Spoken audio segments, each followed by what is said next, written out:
आपने तो नान बहुत तरह के खाए होंगे, आलू नान, बटर नान, तंदूर नान, तवा नान, ना जाने कौन-कौन से नान खाए होंगे, लेकिन क्या आपने कभी स्वीट नान खाया है? तो आज मैं आपके साथ बहुत ही प्यारे से स्वीट नान की रेसिपी शेयर करने जा रही हूँ। रेसिपी शुरू करने से पहले आपसे रिक्वेस्ट है, आपने अभी तक मेरे चैनल को सब्सक्राइब नहीं किया तो प्लीज़ सब्सक्राइब कर लीजिएगा।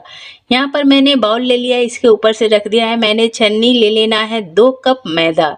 तो इसे हम छलनी के ऊपर ही लेंगे क्योंकि हमें सारी चीज़ों को छान लेना है, जिससे कि जो इसमें गुठलियाँ वगैरह हो सब फूट जाए। तो 1 चम्मच लेंगे हम बेकिंग पाउडर, साथ में ले लेंगे 1 चौथाई चम्मच मीठा सोडा, 1 चौथाई चम्मच नमक, 1 चम्मच शुगर पाउडर।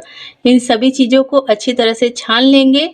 तो आप देख सकते हो कितनी सारी इसमें गुठलियाँ थी, तो इसे हल्का सा फोड़कर छान लेंगे। सभी चीज़ों को अच्छी तरह से मिक्स कर लेंगे। फिर इसमें मैं ऐड कर रही हूँ 1 कप दही। जिस कप से मैंने मैदे को नापा है उसी कप से दही को लेना है।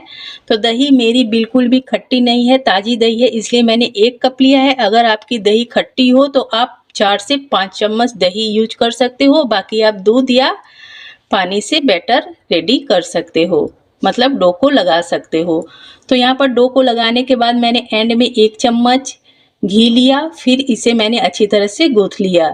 तो अभी इसमें ऊपर से हल्का सा घी लगाएंगे और इसे हम कवर कर कर आधे से 1 घंटे के लिए छोड़ देंगे। मतलब जितना आपके पास समय हो, अगर आपके पास 1 घंटा समय है तो 1 घंटे के लिए छोड़िए या फिर आधे घंटे के लिए भी आप छोड़कर इसे फिर बनाना स्टार्ट कर सकते हो। तो अभी इसे ढककर छोड़ देंगे। यहाँ पर इसके लिए स्टफिंग रेडी करेंगे। स्टफिंग रेडी करने के लिए यहाँ पर मैंने उसी कप से भर कर लिया है 1 कप घी। तो घी 1 कप मैं अभी ले रही हूँ, जितना घी हमें लगेगा उतना हम यूज करेंगे, बाकी का हम बचा लेंगे। तो घी को कर लेना है मेल्ट। ये स्टफिंग बहुत झटपट से बन जाती है और इसे हम 1 महीने तक एयरटाइट कंटेनर में बाहर स्टोर कर कर रख सकते हैं। तो अभी मैंने ले लिया है पैन में मैं ऐड कर रही हूँ 1 कप शुगर और साथ में ऐड कर देना है 1/2 कप पानी। इसकी हमें एक तार की चाशनी बनानी है, तो चाशनी जब तक पक रही है तब तक हम आगे का इंग्रेडिएंट्स रेडी कर लेंगे।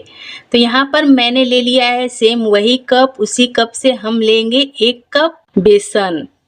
तो मैं आपको बेसन बिल्कुल परफेक्ट मेज़रमेंट के साथ आज दिखलाने वाली हूँ, इसीलिए मैं चम्मच से नाप कर ले रही हूँ कि आप देख लो कि मतलब बेसन कैसे लेना है। कोई कंफ्यूज होता है कि 1 कप लेना है तो कैसे लेना है, भर कर लेना है, दबा कर लेना है। तो देखिए सिर्फ भर कर लेना है, इसे बिल्कुल भी प्रेस नहीं करना, बिल्कुल भी दबा कर नहीं लेना है। मतलब देखिए मैं इतना दबा रही हूँ तो इतना कम हो गया, अभी और दबा दूंगी तो और भी कम हो जाएगा। तो मतलब आपको सिर्फ भर कर 1 कप लेना है, बिल्कुल इसे प्रेस नहीं करना। तो जो हमने घी लिया था उसमें से हम घी लेंगे इसमें और इसे हम घोल लेंगे। तो मतलब आप घी बस इसे हल्का सा पतला घोलने के इतना ही घी लीजिए, थोड़ा-थोड़ा कर कर डालिए और घोल लीजिए। देखिए कि घोल रहा है कि नहीं। तो इसे अच्छी तरह से मिक्स कर लेना है। इसमें मैं थोड़ा सा फूड कलर ऐड कर रही हूँ कि स्टफिंग देखने में प्यारा लगे, ये ऑप्शनल है। डाल देना है 1 चौथाई चम्मच इलायची पाउडर। इन सभी चीज़ों को मिक्स कर लेंगे। तो अभी देखिए फूड कलर बिल्कुल भी इसमें नहीं आएगा। अभी चाशनी में जब इसे हम ऐड करेंगे ना तब इसका कलर बहुत अच्छा सा आएगा, क्योंकि जब ये पानी के संपर्क में जाता है तभी कलर आता है। और चाशनी हमारी रेडी हो गई है, तो आप देख लीजिए बिल्कुल परफेक्ट एक तार बन रही है। तो चलिए फटाफट से इसमें बेसन को ऐड कर देते हैं। अभी फ्लेम को हमें लो या मीडियम कर देना है और बेसन को इसमें डाल देना है और डालने के बाद इसे कंटिन्यू चलाते जाना है। और जब इसमें उबाल आने लगे तब इसमें हम घी को ऐड करेंगे। इसमें थोड़ा-थोड़ा कर कर घी को डालते जाना है और कंटिन्यू चलाते हुए इसे पकाते जाना है जब तक इसमें दाने न आ जाएं। तो ये बहुत जल्दी फटाफट से स्टफिंग रेडी हो जाती है।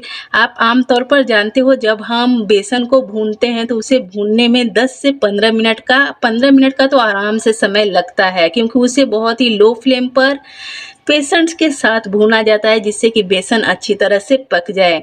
लेकिन इस तरह से अगर आप बनाओगे ना तो ज़्यादा से ज़्यादा आपको 4.5 मिनट लगेंगे, उससे ज़्यादा नहीं लगने वाला। 4.5 मिनट में आपका ये स्टफिंग बनकर रेडी हो जाएगा।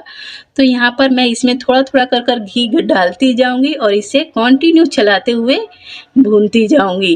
तो आप देख सकते हो इसमें कितनी अच्छी जाली आने लगी है, लेकिन हमें इसमें फिर से घी ऐड करना है और इसे भूनते जाना है। और कलर भी आप देख सकते हो इसका, जैसे-जैसे हम भून रहे हैं वैसे-वैसे इसका कलर चेंज होते जाएगा और इसमें परफेक्ट दाने आने लगे हैं। आप देखिए अब इसमें दाने परफेक्ट आ चुके हैं। अब इसे हम ज़्यादा नहीं कुक करेंगे। ये अंतिम मैंने घी डाला, इतना घी मेरा बच गया है। तो इसने घी भी छोड़ना स्टार्ट कर दिया है। अब इसे हम छोड़ देंगे ठंडा होने के लिए। तो इसे हम फैलाकर रख देंगे ठंडा होने के लिए, या फिर किसी भी बर्तन में आप निकाल सकते हो।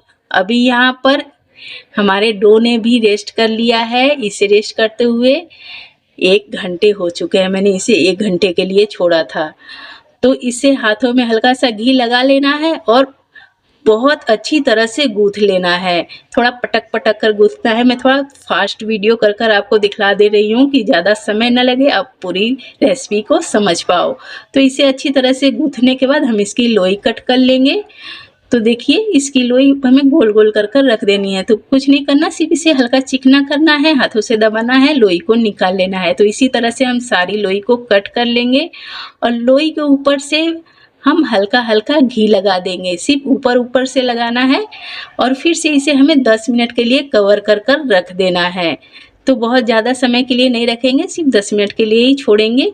10 मिनट के बाद हमारा यहाँ पर स्टफिंग भी देखिए, तो मैंने यहाँ पर हाफ स्टफिंग लिया है। मतलब मैंने एक्स्ट्रा स्टफिंग बनाई थी क्योंकि इस स्टफिंग को हम बहुत दिन तक रख सकते हैं। तो मैंने एक्स्ट्रा स्टफिंग इसलिए बनाया कि सुबह-सुबह बहुत ज़्यादा हड़बड़ी होती है, तो इस स्टफिंग से ना हम बच्चे के लिए पराठा भी बनाकर दे सकते हैं। मैं अपने बेटे को इसी का ज़्यादातर पराठा बनाकर दे देती हूँ। बहुत हेल्दी है। जब गेहूँ के आटे के साथ हम इसका पराठा बनाते हैं ना, तो बहुत ज़्यादा हेल्दी होता है और बच्चे नानुकुर भी नहीं करते, बहुत आराम से खा जाते हैं। और ये घी का बना हुआ है, इतना फ़ायदेमंद होता है बेसन का, तो आप इसे बच्चे को आराम से दे सकते हो। तो यहाँ पर देखिए एक लोई को मैंने हाथ से लेकर फैला दिया, क्योंकि बिल्कुल से बेलना नहीं है, ना ही घी लगाने की उतनी आवश्यकता पड़ती है। जब आपको लगे कि ये चिपक रहा है तो आप घी लगा दीजिएगा। फैलाना है, स्टफिंग को भरना है, फिर इसे हाथों से प्रेस कर फैला देना है। बिल्कुल जैसे कुलछा बनता है ना लंबा-लंबा, वैसे ही हमें बना देना है। तवा भी गर्म हो चुका है तो इसमें डाल दिया मैंने थोड़ा सा पानी। अगर तवा ज़्यादा गर्म हो तो पानी डाल दीजिए, अगर तवा बहुत ज़्यादा गर्म नहीं है तो पानी डालने की आवश्यकता नहीं है। तो इस तवे पर डालेंगे, उलट-पुलट कर हमें सेक लेना है। तो ये अपने आप फूलने लगता है, आपको पता चलने लगेगा कि ये सिकने लगा है, कैसा सिका है। तो थोड़ा लाल-लाल कर ही सेकिएगा। तो इस तरह का नान भी खाने में टेस्टी लगता है, या फिर आप इसका गेहूँ के आटे के साथ पराठा भी बना दो तो भी टेस्टी लगता है। और इस स्टफिंग में मैंने काजू, किशमिश, बादाम कुछ भी ड्राई फ्रूट नहीं डाला, आप चाहे तो डाल सकते हो।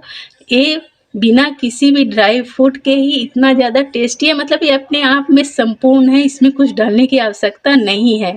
तो आपकी मर्ज़ी, अगर आप डालना चाहो तो डालो या फिर ना डालो। तो उलट-पुलट कर देखिए मैंने इसे लाल-लाल कर सेक लिया है और बहुत प्यारा-प्यारा सा हमारा नान बनकर हो गया है रेडी। खाने में बहुत ज़्यादा टेस्टी, सुपर टेस्टी लगता है। अभी देखिए बहुत ज़्यादा गरम-गरम है, मेरे हाथ भी जल रहे हैं दिखलाने में। और देखिए इसकी स्टफिंग बहुत ही प्यारी सी बनकर रेडी हुई है। तो अगर आपको कभी कुछ अलग खाने का मन करे ना, तो आप इस रेसिपी को ट्राई कर सकते हो। तो ज़रूर एक बार इस रेसिपी को ट्राई कीजिएगा, बहुत ही प्यारी सी रेसिपी है। अगर आपको मेरी ये सिंपल सी रेसिपी पसंद आती हो तो प्लीज़ मेरे चैनल को सब्सक्राइब कीजिएगा, लाइक, कमेंट, शेयर करना मत भूलिएगा। मैं ऐसे ही प्यारे-प्यारे रेसिपीज़ लेकर आती हूँ।